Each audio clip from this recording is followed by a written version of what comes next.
এই অঙ্কটা চট্টগ্রাম বোর্ড 2022 সালে পড়ছে। প্রশ্ন কি বলছে? sin a - b সমান হাফ এবং b সমান 30 ডিগ্রি হলে a এর মান কত? চারটি উত্তর দেওয়া আছে, এমসিকিউ এর চারটি উত্তরই দেওয়া থাকে, কোন উত্তরটি কারেক্ট হবে, সঠিক হবে সেটা আমরা বাইর করব।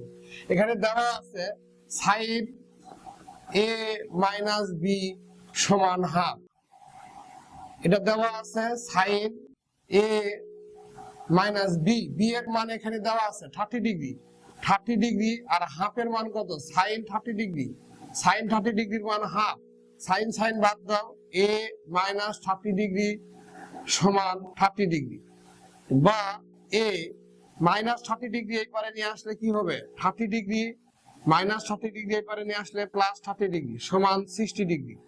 তাহলে এর মান আমরা পেয়ে গেছি 60 ডিগ্রি। তাহলে এখানে এই ঘ নম্বরে আমাদের উত্তর, এটাই সঠিক উত্তর।